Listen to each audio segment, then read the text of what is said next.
ஜோதிட நேயர்கள் அனைவருக்கும் வணக்கம். இன்னைக்கு நம்ம சேனலில் என்ன பார்க்க போகிறோம் அப்படின்னு பார்த்தீங்கன்னா, ஏப்ரல் 20ஆம் தேதி அக்ஷய திருதியானது வருகிறது.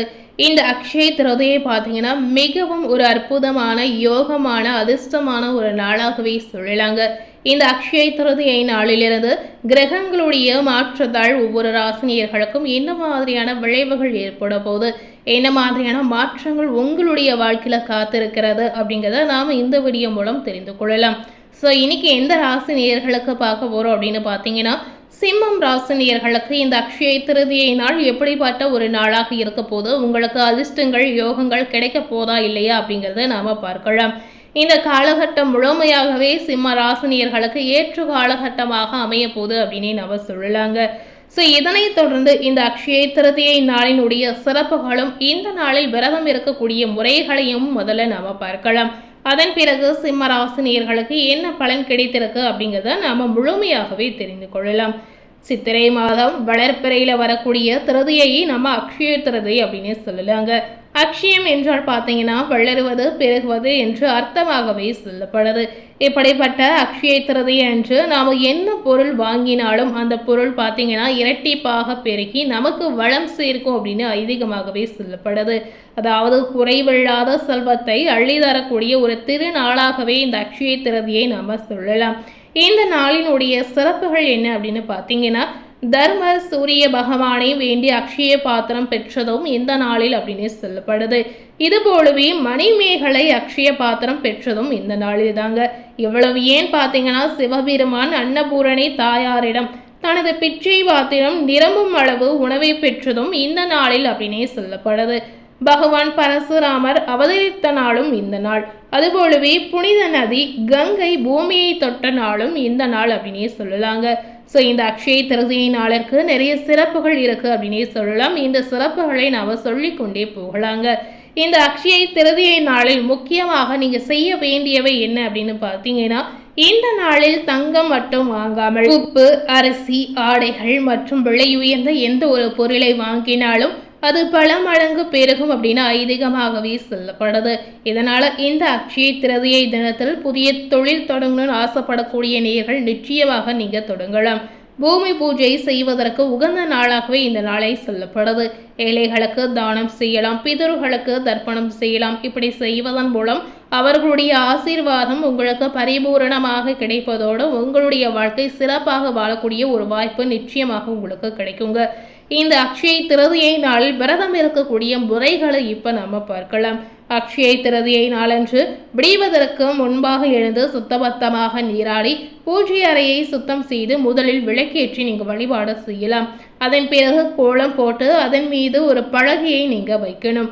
அதன் பிறகு பார்த்தீங்கன்னா பலகையின் மீது மறுபடியும் நீங்க கோலம் போடணுங்க. அதன் பிறகு ஒரு சொம்பில் சந்தனம் குங்குமம் இட்டு அதில் நீரை நிரப்பி அதன் மீது பெரிய தேங்காயை நீங்க வைக்கலாம். தேங்காயை வைத்த பிறகு மாவிளைகளை அதனை சுற்றி கலசம் போல் நீங்க தயார் செய்யணுங்க. இப்படி செய்த பிறகு அந்த கலசத்தின் அருகில் பார்த்தீங்கன்னா மஞ்சள் பிள்ளையார் பிடித்து வைப்பது முக்கியமாகவே சொல்லப்படுது. அதன் அருகில் நீங்க புதிதாக வாங்கிய எந்த ஒரு பொருளாக இருந்தாலும் சரி, அதாவது பொன் பொருளாக இருந்தாலும் சரி, அதனை வைத்து பூ போட்டு பூஜை செய்யணுங்க. அதன் பிறகு நீங்க வாங்கிய பொருளிற்கு கற்பூர தீபாராதனை காட்டி வழிபாடு செய்யலாம்.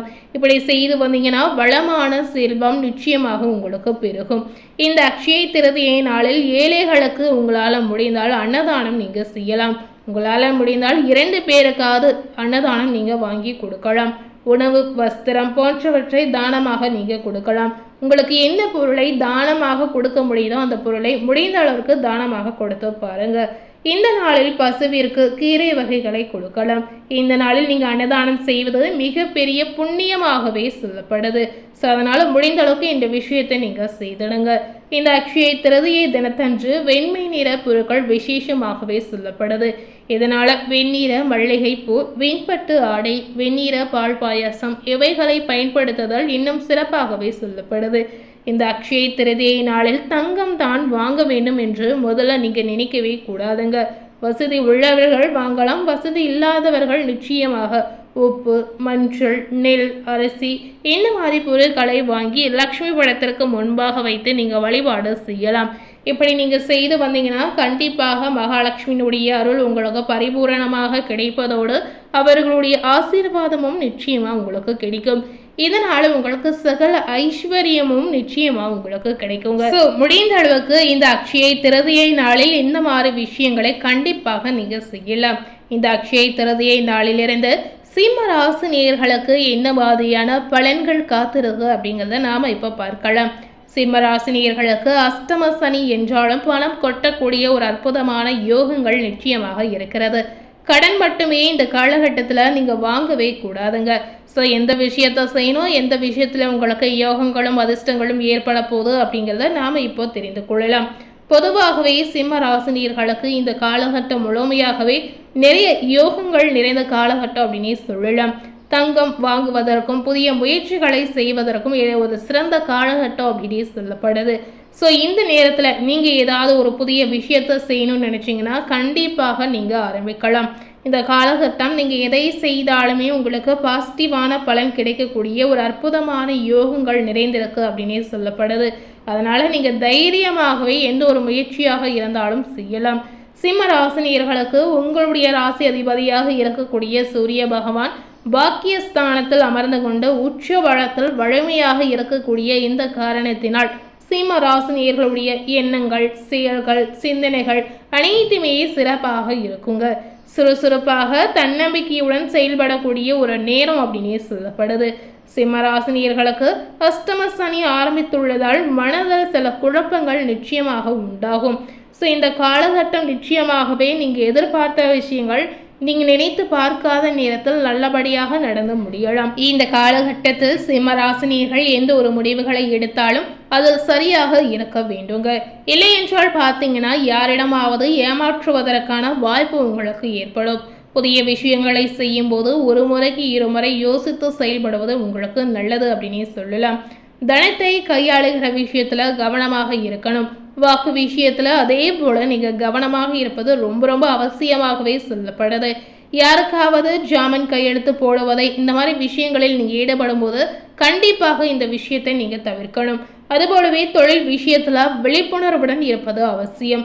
இந்த காலகட்டம் உங்களுக்கு பண வரவு அதிகரிக்கும். குரு 2ஆம் இடத்தை பார்ப்பதால் பொருளாதாரத்தில் அபரிமிதமான முன்னேற்றம் உண்டாகும். பணவரவு இதனால உங்களுக்கு அதிகரிக்கலாம். ஆனால் இதனை கையாளுகிற விஷயத்துல கவனம் மட்டும் முக்கியங்க. குடும்பத்தில் அந்யோன்யத்துடன் செயல்படுவது அவசியம். அதுபோலவே குடும்பத்தில் விட்டு கொடுத்து போவது உங்களுக்கு நல்லதுங்க. அஷ்டம சனியில் மனக்குழப்பம் உங்களுக்கு உண்டாகலாம். வெளியில் வீரமாக இருந்தாலும் மனதிற்குள் ஒரு போராட்டம் நிச்சயமாக சிம்மராசினியர்களுக்கு இருந்து கொண்டே இருக்கிறது. குரு பகவான் 4ஆம் இடத்தை பார்ப்பதால் தாய் நன்றாக இருக்க போகிறார். தாயால் இறந்து வந்த சங்கடங்கள் நீங்கிடும். தாய் மூலமாக சொத்துகள் வந்து சேரும். அலைச்சல்கள், பயணங்கள் உங்களுக்கு உண்டாகும். 5ஆம் இடத்தை சனி பார்ப்பதால் குழந்தைகள் விஷயத்துல எச்சரிக்கையாக இருப்பது முக்கியங்க. இந்த காலகட்டங்களில் இந்த அக்ஷய திருதியை நாளுக்கு பிறகு கண்டிப்பாக சிம்மராசினியர்கள் பெரிதாக பயப்பட வேண்டிய ஒரு அவசியமே இல்லை அப்படின்னு சொல்லப்படுது. இந்த காலகட்டம் முழுவதுமாகவே குழந்தைகள் விஷயத்துல மட்டுமே கொஞ்சம் அக்கறையாக இருப்பது, கொஞ்சம் ஜாக்கிரதையாக இருப்பது, இது மட்டுமே உங்களுக்கு முக்கியமாகவே சொல்லப்படுது.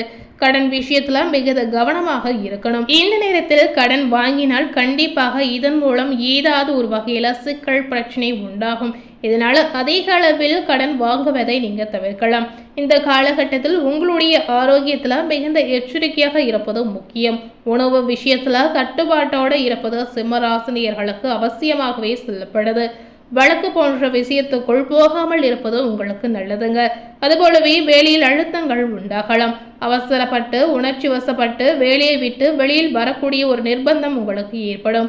அஷ்டம சனி இருந்திருப்பதால் உங்களை ஏதேனும் குறை சொல்லிக் கொண்டே இருக்கக்கூடிய சூழல் உருவாகலாம். இந்த காலகட்டம் முழுமையாகவே சிம்ம ராசினியர்கள் பொறுமை, நிதானத்தை கடைபிடிப்பது உங்களுக்கு நல்லது அப்படின்னே சொல்லப்படுது. ஸோ இன்னைக்கு நம்ம சேனலில் சிம்ம ராசினியர்களுக்கு இந்த அக்ஷய திருதியை நாளிலிருந்து இந்த கிரகங்களுடைய காரணத்தால் என்ன மாதிரியான மாற்றங்கள் உருவாகி இருக்கு அப்படிங்கிறத நாம் இந்த வீடியோ மூலம் நிச்சயமாக தெரிந்திருப்போம். கிடைத்திருக்கக்கூடிய அனைத்து பலன்களும் பார்த்தீங்கன்னா பாசிட்டிவாக ஒரு பலனாக கிடைத்திருக்கு. அதுபோலவே இந்த அக்ஷய திருதியை நாளில் எந்த மாதிரி முறைகளில் விரதங்களை மேற்கொள்ளலாம், அதுபோலவே அக்ஷய திருதியை நாளுடைய சிறப்புகள் என்னென்ன அப்படிங்கிறதையும் நாம் தெரிந்திருப்போம். மேலும் இதுபோல ஒரு புதிய தகவலை தெரிந்து கொள்ளணும் அப்படின்னு நினைத்தீங்கன்னா மறக்காம நம்ம சேனலை சப்ஸ்கிரைப் பண்ணி பக்கத்தில் இருக்கக்கூடிய பெல் பட்டனையும் மறக்காம ப்ரெஸ் பண்ணிடுங்க. நீங்கள் சப்ஸ்கிரைப் பண்ணால் மட்டுமே நம்ம சேனலில் போடக்கூடிய எல்லா நியூ அப்டேட்டான வீடியோஸும் நீங்கள் உடனுக்குடன் பார்த்து தெரிந்து கொள்ளலாம். ஸோ மறக்காமல் சப்ஸ்கிரைப் பண்ணி பெல் பட்டனை ப்ரெஸ் பண்ணிவிடுங்க. தேங்க்யூ.